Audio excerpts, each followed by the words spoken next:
and the possible impact of this proposition not passing? Well, thank you for giving us this opportunity. Prop 37 is very simple. It's about our right to know what's in the food that we're eating and feeding our families. And this is deeply personal to people. It really matters. And, that's why we've seen such a huge grassroots movement. 1 million moms, dads, and consumers got this on the ballot, and we have about 10,000 volunteers out on the streets saying, educating voters about Prop 37 and saying this is just a simple labeling law, and it gives us the right to know and choose for ourselves about the foods that we want to eat and whether we want to eat foods that come from nature or were made in the lab by companies like Monsanto and Dow. And genetic engineering has been hidden from American consumers for a long time. 61 other countries already have labeling for GMOs, and people have various concerns about GMOs, questions about health risks, links to allergies, huge increases in pesticide use, many reasons why people are concerned. But Prop 37 is just about a label, just about giving people a right to know so that we can make the choices for ourselves. So why do you think it seems such like a common sense? Information is a good thing. Like you say, most people support it. I saw statistics that say 90% plus of people are in favor of this kind of labeling. Why would there need to be a grassroots campaign given the kind of strong support that most people have for labeling and for more information? Well, that's a great question. There's been a huge demand for labeling for many years. As you said, 90% of people. I mean, that's stunning. That includes Republicans, Democrats, everyone say genetically engineered foods have been labeled, but we haven't been able to get it done because of the massive lobby of Monsanto and the pesticide companies and the influence that they have at the federal level, and also many states have tried to pass bills and haven't been able to get it done. So in California, we're taking it right to the voters and, saying we're the ones who should make the decision because we're the ones buying and eating the food. So a grassroots movement really grew up around that idea, around that injustice of most consumers wanting information about something that most other countries already have and not being able to get it. And now what we're seeing in California through this ballot initiative is how hard the pesticide companies are willing to fight back. And they're spending $45 million here in California to confuse everybody about Prop 37, confusing the details, all sorts of dirty tricks, fake front group mailers. I mean, just the dirty tricks go on and on. Well, you guys recently accused these guys, your opponents, of fraud. There's some kind of FDA issue. Can you explain some of that? Yeah, sure. So the complaint, we filed a complaint with the Department of Justice involving a campaign ad from our opponents that features the FDA logo and a direct quote from FDA, making it look like the agency opposes Prop 37, which it does not. And this was mailed to voters. And it's illegal to use the seal and logo of a government agency for political purposes. And with a direct quote, they never said. I mean, it's really brazen. And that complaint is being followed up on, has been referred to FDA. And it's just one, as I said, of many, many dirty tricks. I mean, we've documented that they've misrepresented leading science and academic and professional organizations. Stanford University made them take down their first ad because they had misrepresented the university, and then they continue to do it. I mean, it's just a real, very aggressive, very cynical, deceptive campaign to try to confuse voters, and all of their ads, and most people have seen their ads on TV, I'm sure, they never mention genetic engineering. They're trying to distract from the core of the issue, from what this is really about, and what it's about is providing consumers with information so we can make our own choices about what we eat. Right. It has nothing to do with whether genetic modification is a good thing or a bad thing. It's simply informing consumers. It's not even a genetic modification issue. It's an information issue, no? Exactly. Yeah, that's right. It's not a referendum, not a ban. And, as I said, many people are concerned, other people aren't, and we should just be able to make our own choices about whether we want to eat these foods. What do they say? What are the no people saying? How are they justifying a no vote? What are they telling people? They're telling people that grocery costs will go up, which is, something that there's no evidence behind. The cost didn't go up in Europe, all the other countries that have GMO labeling, and they're not going to go up here. So, those sorts of issues they talk about, some things are exempted. Well, the exemptions are very much common sense, and they follow the rest of the GMO labeling laws around the world. But it's easy to confuse people about those issues, and that's what they've done on TV ads. And they always, like many of the campaigns against initiatives, they'll say it was written wrong or, questioning the people behind it. But it's all not true. I mean, it's hard to argue against more information, no? I mean, how can you say we want less information? You can't, and that's why we're seeing all these dirty tricks, because they know they can't win this argument on the merits of the facts. And so what do? They're lying, deceiving, tricking voters in every way they can. Is there a Republican or Democratic position on this? Is there a presidential position on this? Does it have anything to do with presidential politics? Does Romney or Obama, have they taken stands on any of this stuff? Obama has, before he was president, said he supports GMO labeling and would implement that. He has not acted on that as president. But the California Democratic Party is supporting us. Senator Barbara Boxer. And many Republicans and conservatives and faith and religious groups across the state, too, while not the official Republican Party because they had too much pressure.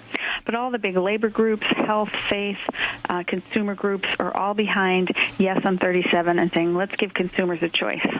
Now, what happens if you guys lose? Are you going to continue?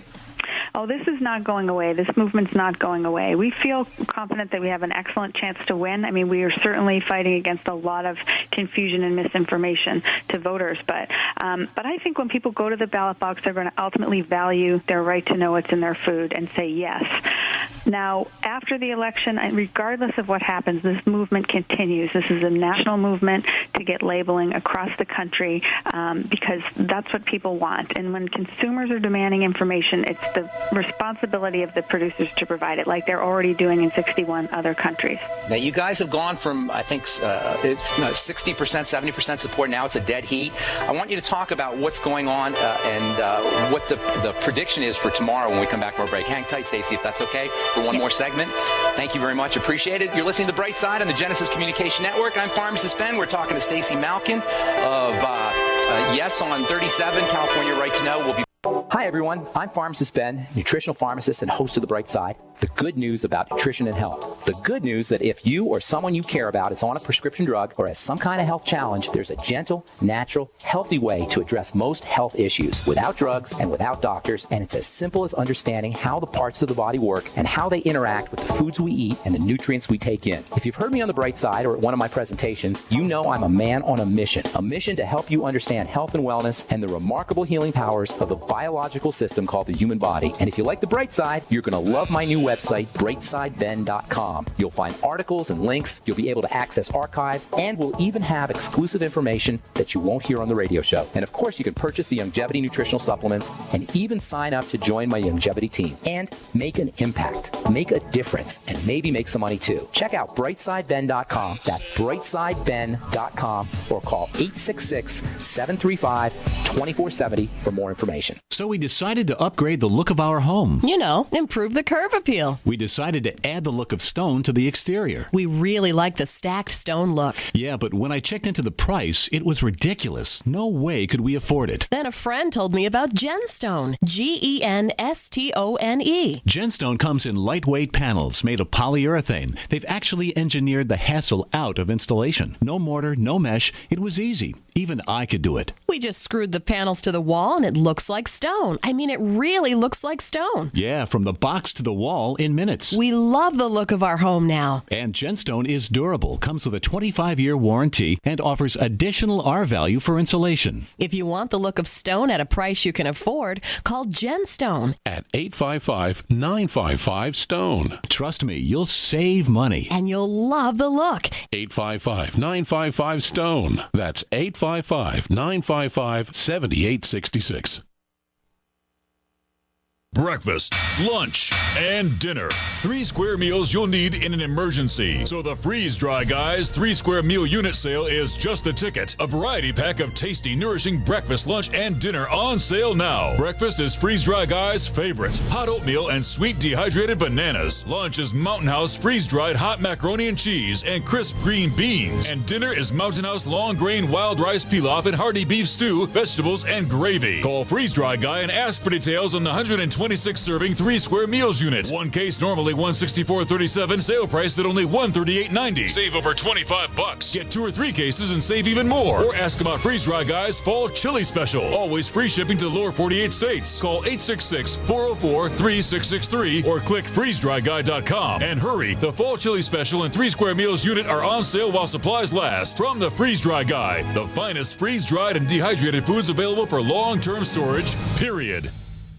What good is a Big Berkey water filter? We get that question a lot here at BigBerkeyWaterFilters.com. And in a word, the answer is protection. Protection from water main breaks, E. coli contamination, environmental chemical spills, pesticide runoff, chlorine taste and smell, and all forms of fluoride. Plus, Big Berkey water filters are the original gravity water filter system and most trusted on the market for a reason.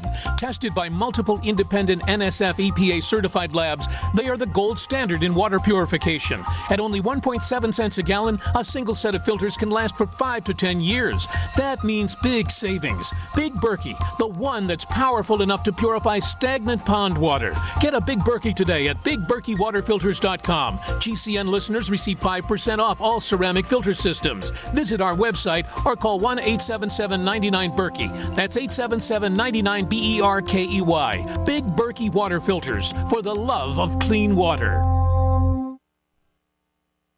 Great minds think alike. The network for the independent-minded. The Genesis Communications Network. GCN. The following program is a rebroadcast of a previously aired show.